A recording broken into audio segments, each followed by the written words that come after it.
J'avais assisté à des centaines de réunions de projets avec mon père, mais celle-ci serait la dernière à laquelle je participerais en tant que la version de moi-même que j'avais été pendant 10 ans. C'était un mardi.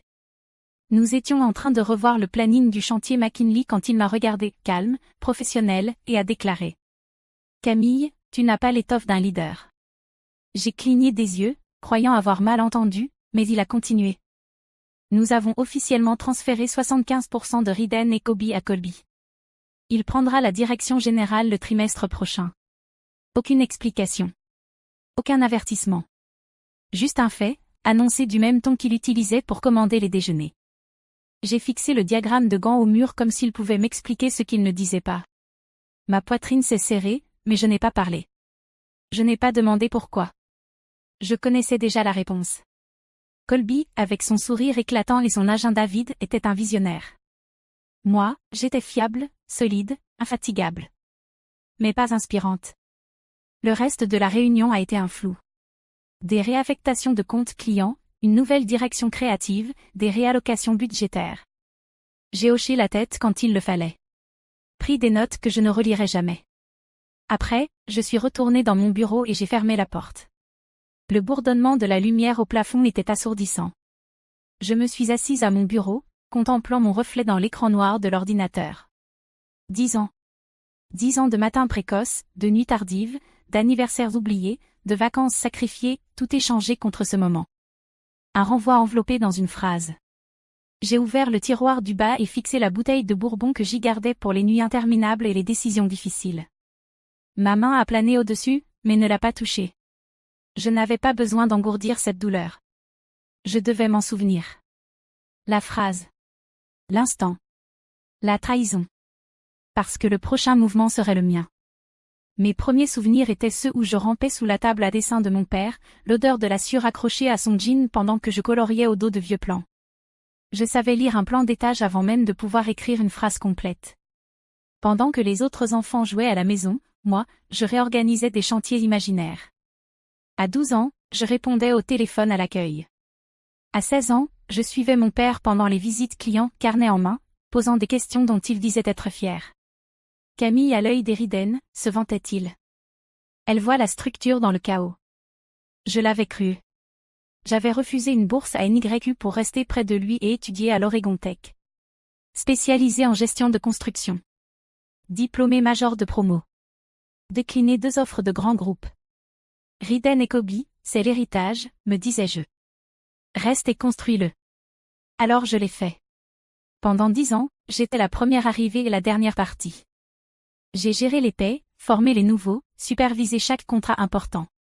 Quand Colby, après son échec dans les startups, avait besoin de temps pour se reconstruire, j'avais travaillé avec la grippe, surmonté 2 ruptures et une inondation qui avait failli emporter nos archives. J'étais fiable. Constante. Invisible. Les vacances étaient devenues un concept. Les week-ends, une extension de ma boîte mail. Je m'étais donné à l'entreprise parce que je croyais qu'un jour, elle se donnerait à moi. Mon nom ne figurait pas sur l'enseigne à l'entrée, mais je croyais qu'il était gravé dans les fondations. En réalité, je ne bâtissais pas un héritage. Je ne faisais que soutenir l'édifice jusqu'à ce que le vrai leader arrive. Et quand il est venu, on lui a remis les clés que j'avais mis 10 ans à mériter. Colby était revenu d'Austin avec un sac de sport à moitié rempli et 3 nouveaux tatous. Sa start-up avait pivoté trop tard, disait-il, comme si l'échec n'était qu'une ligne de plus sur un CV en évolution. Nos parents l'avaient accueilli à bras ouverts, comme on le ferait pour un héros de guerre ou un fils prodigue. Il a une vision, avait déclaré mon père lors de la réunion du lundi. Une énergie nouvelle. Une pensée stratégique. Aucune mention des factures impayées ou des investisseurs qui harcelaient encore notre mère. Juste une seconde chance, enveloppée dans du charisme et du potentiel. 2 jours plus tard, il était nommé directeur de la croissance stratégique. Pas de descriptif de poste. Pas de responsabilité définie. Juste un bureau vitré, un fauteuil en cuir, et une plaque à son nom en face du mien. Pendant ce temps, moi, j'approuvais toujours les devis des sous-traitants, rédigeais les protocoles de sécurité, gérais les budgets et arpentais les chantiers en chaussures de sécurité. Chaque facture passait encore par mon bureau.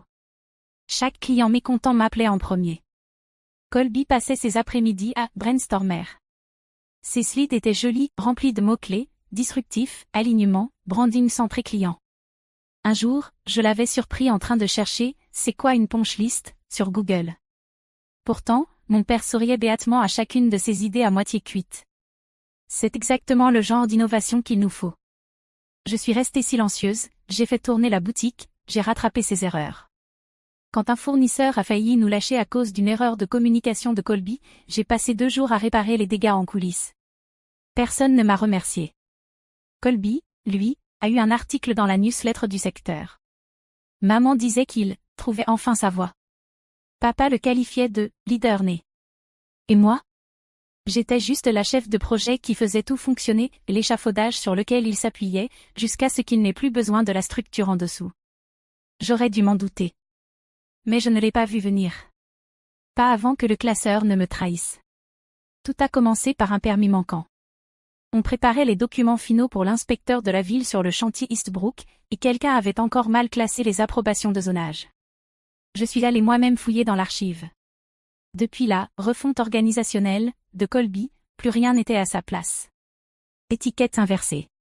Dossier à moitié vide. Une logique absente. Au bout d'une demi-heure, j'ai trouvé un dossier dans le mauvais tiroir, juridique confidentiel transfert interne. Pas ce que je cherchais, mais la curiosité a pris le dessus. Mon instinct savait déjà avant que mes mains n'ouvrent le fichier. La première page m'a frappé comme une brique en pleine poitrine. Transfert de propriété Riden & Co. Effectif au 3 mars. 75% à Colby Riden. 25% conservé conjointement par Gérald et Aérine Riden. Aucune mention de moi. Pas comme actionnaire. Pas comme membre du conseil. Pas même comme employé à reconnaître. J'ai parcouru les 16 pages, cherchant une clause qui expliquerait tout, une justification. N'importe quoi. Mais c'était net. Délibéré. Signé. Témoigné. Irrévocable. Je n'ai pas entendu Eleanor approcher avant de voir son reflet dans la vitre derrière moi. Tu ne devrais pas fouiller ce tiroir, a-t-elle murmuré. Ma voix était à peine audible, tu étais au courant? Elle a hésité, puis baissé les yeux vers ses chaussures. Ton père a dit qu'il t'en parlerait au bon moment. 6 mois, ai-je répondu en brandissant le document. Ça fait 6 mois. Son silence disait tout. Je suis passé devant elle sans un mot, le dossier serré dans ma main comme s'il était radioactif. Je ne suis pas retourné à mon bureau. Je n'ai pas pris mon ordinateur ni mon manteau. Je suis juste rentré chez moi, avec la vérité sur le siège passager, comme un témoin muet. Et pour la première fois depuis 10 ans, je n'ai pas mis de réveil. L'odeur du poulet rôti m'a accueilli avant même que je sonne, la version diplomatie de ma mère, nourrir d'abord, esquiver ensuite. Je suis entré sans frapper. Même maison. Même mur. Mais tout semblait désaxé, comme si on avait incliné le cadre en prétendant qu'il était droit. Mon père était à sa place habituelle, ses lunettes de lecture au bout du nez, en train de parcourir la dernière proposition de Colby. Colby, lui, était adossé au comptoir de la cuisine, sirotant son vin comme si nous n'étions pas sur les ruines d'une démolition silencieuse. Camille a lancé ma mère depuis la cuisinière, d'un ton enjoué. Juste à temps. Assieds-toi, détends-toi. J'ai hoché la tête, posé mon sac, et observé la comédie. Colby a entamé un discours sur l'approche digitale, et mon père a acquiescé comme s'il venait de découvrir le feu. J'ai attrapé des bribes, visibilité marché, branding nouvelle génération, avant de décrocher complètement. J'ai attendu le dessert. Que ma mère apporte la tarte aux pêches. Que mon père desserre sa ceinture comme un dimanche ordinaire. Puis j'ai sorti le dossier de mon sac et l'ai posé au centre de la table. Un silence de plomb s'abattit. « Qu'est-ce que c'est ?» demanda mon père. « À toi de me le dire », répondis-je. C'était dans le classeur juridique. Étiqueté, confidentiel. Son regard se fixa sur l'onglet, et je vis une lueur traverser ses yeux. De la culpabilité, ou peut-être juste de l'agacement d'avoir été pris. J'allais t'en parler, dit-il. Quand, ma voix était neutre. Avant ou après le prochain communiqué officiel? Camille. Tu as donné mon héritage sans même m'en informer. La main de ma mère se figea sur la pelle à tarte. Le sourire de Colby s'évanouit. Mon père reposa sa fourchette comme si son poids venait de changer. Nous avons pensé que c'était ce qu'il y avait de mieux pour l'entreprise. Non, je poussai le dossier vers lui. Vous avez pensé que je resterais, quoi qu'il arrive. Je me levai, pris mon manteau et sortis avant qu'ils ne puissent ajouter un mot. Le dossier resta derrière moi. Je ne suis pas retournée au bureau lundi. Ni mardi. Personne n'a appelé, pas même Eleanor. Peut-être croyait-il que j'avais besoin d'espace. Ou peut-être, savait-il. Mercredi, je me connectais à mon email professionnel, pour ce que j'espérais être la dernière fois. Je rédigeais ma démission avec la précision qu'on m'avait toujours louée, professionnelle, factuelle, détachée. Aucune émotion. Juste la vérité. À compter de ce jour, je démissionne de mon poste chez Riden & Co. Conformément à mon contrat, j'utiliserai mes congés payés accumulés pour assurer la transition. Veuillez adresser toute correspondance future à Colby Riden. Je ne signais pas, cordialement, ni, sincèrement. Juste. Camille. Puis je configurerai ma réponse automatique. Merci pour votre message. Je ne suis plus disponible. Pour toute question relative au projet, veuillez contacter Colby Riden à. Je restai un moment immobile, fixant l'écran. Puis je fermai l'ordinateur et le rangeai dans mon tiroir. Cette nuit-là, je me rendis au bureau bien après le départ de tous. Les lampadaires du parking dessinaient des ombres allongées sur le bitume, et je parcourus les couloirs à pas feutrés, comme pour rendre visite à une ancienne version de moi-même. Je n'emportais que ce qui m'appartenait. Mes carnets. Une photo encadrée de mon chien de l'université. Le petit cactus qui avait miraculeusement survécu 5 ans de négligence. Je laissais les trophées. Le fauteuil de bureau que j'avais choisi. L'écran que j'avais acheté moi-même. Sur mon bureau, je déposai une note, centrée sous la plaque Riden & Co. Laissez votre leader s'en occuper. Je glissai mes clés dans une enveloppe anonyme marquée RH. Pas de signature. Pas de conclusion. Quand je franchis les portes, je ne me retournai pas. Mais je savais, il me chercherait au premier signe d'effondrement. Dès le 4e jour, les emails commencèrent. Une assistante me transféra un message intitulé « Urge facture Anderson rejetée ». Je le lus. Puis l'archivai. Je n'étais plus leur filet de sécurité. Ensuite, ce fut le message vocal de l'assistante de Grant. « Camille, désolé de te déranger. Monsieur Grant voulait clarifier quelques postes budgétaires. Il a dit que tu saurais. Peux-tu le rappeler quand tu auras un moment ?» Je n'avais pas de moment. J'avais tourné la page. À la fin de la semaine, les rumeurs enflaient. Le contrat Anderson menaçait de s'écrouler. Maxwell Grant perdait patience. Les équipes sur site manquaient d'instructions. Les factures s'empilaient. Colby avait tenu une réunion d'urgence qui avait viré au fiasco sans aucun plan concret. Et pourtant, je gardais le silence. Je supprimais chaque nouveau message. Chaque notification était un rappel, ils avaient bâti un château sans architecte. Je n'avais pas besoin de saboter quoi que ce soit. Il me suffisait de ne rien faire. C'est ça, la poésie de la chose. Maxwell appela mon numéro personnel samedi soir. Sa voix était brève mais polie. « Camille, je travaille avec ta famille depuis 10 ans, et c'est la première fois que j'envisage de partir. Tu as toujours été la raison pour laquelle je restais. J'aimerais comprendre ce qui se passe. » J'écoutai le message 2 fois, puis mis mon téléphone en silencieux. Plus tard dans la nuit, un autre appel, mon père. « Camille, c'est sérieux. Grant menace d'annuler le projet Anderson. Colby n'a pas les réponses. Sois au bureau lundi, s'il te plaît. » Il ne termina pas sa phrase. Juste un déclic. Aucune excuse. Aucune reconnaissance. Juste de la panique. Je ne répondis pas. À la place, j'ouvris mon ordinateur pour la première fois de la semaine et commençai à esquisser mon prochain mouvement, pas pour eux. Pour moi. Je commençai par les budgets, 10 ans de tableaux et prévisions, codés avec mes formules. Puis les plannings, diagrammes de Gantt, calendrier de livraison, réseau de sous-traitants, tous des systèmes que j'avais conçus. Ensuite, les dossiers clients. Pas les contrats, mais la couche invisible en dessous, préférences, points sensibles, anniversaire, prénom des enfants, comment aborder chaque réunion, ces détails qu'aucun logiciel ne pourrait reproduire. Dimanche soir, j'avais 20 pages, un portfolio retraçant la mémoire musculaire de Riden & Co, construite dans l'ombre. Je l'intitulais « Héritage opérationnel Camille Riden ». Je n'y inclus aucune donnée confidentielle. Juste des preuves. Des preuves pures, irréfutables. Lundi matin, je rencontrai Ashland et Price, nos anciens rivaux en ville. Leur associée dirigeante, Lillian Song, m'accueillit comme si j'étais déjà des leurs. Nous suivons votre travail depuis des années, dit-elle en parcourant mon portfolio imprimé. Franchement, je suis surprise que vous soyez resté si longtemps. Je ne répondis pas. Je n'en avais pas besoin. L'offre vint rapidement. Directrice exécutive des opérations. Autonomie totale. Participation aux bénéfices. 4 semaines de vacances obligatoires. Je lui dis que je devais tout faire relire par mon conseil juridique.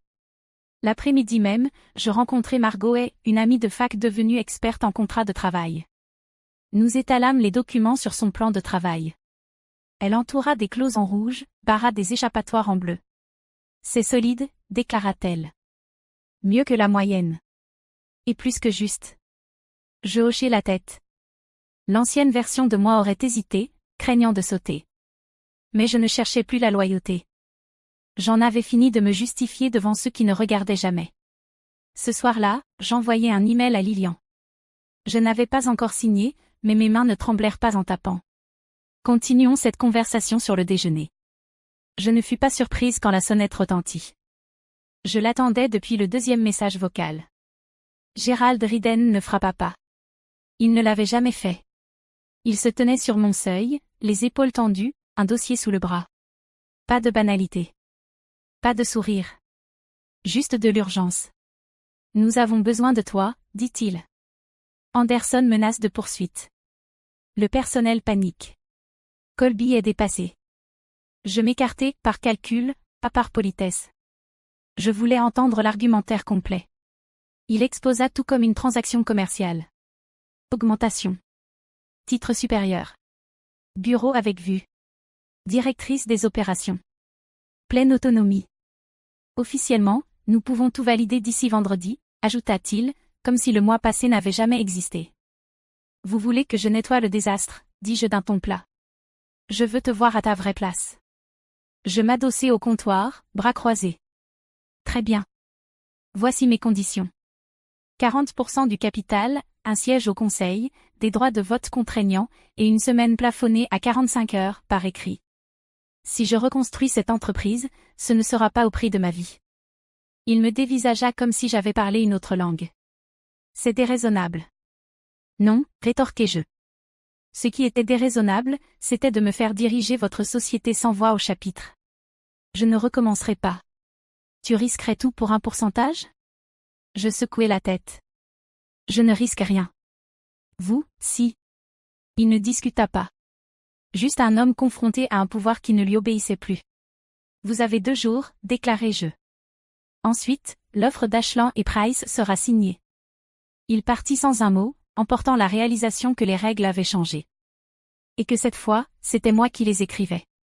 Le Riverfront Grill était un terrain neutre assez public pour rester civil, assez discret pour les documents juridiques. J'arrivai à midi pile. Ils étaient déjà installés. Harold Peterson, l'avocat familial, ouvrit son classeur en cuir quand je m'assis. Mais je levai une main. Avant de commencer. Colby prit la parole, les yeux dans les miens. Regarde-moi. Je te dois des excuses. Aucune fioriture, juste une sincérité oubliée. Je suis noyée, Camille. Tu rendais ça facile. J'ai cru pouvoir improviser. Je ne peux pas. Ma mère, les mains jointes, releva les yeux. Nous aurions dû t'inclure. Nous pensions que tu comprendrais. Nous avions tort. Puis mon père s'éclaircit la gorge, dernier rempart d'un mur qui s'effritait. J'ai supposé que tu serais toujours là. C'était mon erreur. Je ne souris pas. Ne tressaillis pas. Voici ce qu'il me faut. 35% du capital prélevé sur la part de Colby. Vote égal au conseil. Co-direction, moi aux opérations, lui au créatif. Et une politique de 45 heures hebdomadaires maximum pour tous les cadres, contractualisés. Harold glissa le projet d'accord sur la table. Ces termes y figurent. Je lus chaque ligne 2 fois. Sans émotion. Rien que des faits. Quand ce fut fait, je signai. Puis Colby. Ma mère. Enfin, mon père. Le stylo laissa un silence étrange, mais ce n'était pas un malaise, c'était un apaisement. Nous connaissions tous nos rôles désormais. Et le mien avait enfin du poids. Un mois plus tard, je franchis à nouveau les portes de Riden & Co. Non comme solution de secours, Non comme réparatrice, mais comme directrice des opérations et copropriétaire. Colby avait déjà déménagé de bureau. Le mien était rénové. Sans vue panoramique. Sans égo. Juste ce qu'il me fallait, un espace fonctionnel. Un espace à moi. Je restructurai les réunions opérationnelles, rétablis les chaînes de commandement, déléguai intelligemment. En 3 semaines. Les délais clients s'améliorèrent. Les dépassements de budget diminuèrent de moitié. Le turnover ralentit. Nous n'avions pas besoin de miracles. Juste de systèmes et de quelqu'un pour les faire vivre. Colby, à son crédit, resta dans son rôle. Il excellait en face des clients, présentant des concepts, organisant des visites, tissant des liens. Il demanda même de l'aide quand il ne savait pas. Cela seul me confirma que tout avait basculé. Je quittai le bureau à 17h30, pas à minuit. M'inscrivis dans une salle de sport. Recommencer à dormir. Eut mon premier samedi libre depuis des années. J'acceptai même un dîner avec Malcolm, ce consultant en environnement que j'avais annulé 20 fois. Les réunions du conseil changèrent aussi. Ils écoutaient quand je parlais, demandaient des updates, attendaient mon vote. À la fin d'une séance, alors que la salle se vidait, mon père s'attarda. Il ne leva pas les yeux en le disant, mais les mots furent clairs. Tu as toujours été le leader. Je ne l'ai simplement pas vu. Je ne le remerciais pas. Je hochai simplement la tête. Puis rangeai mon classeur, me redressai, et sortis, prête pour le prochain chantier.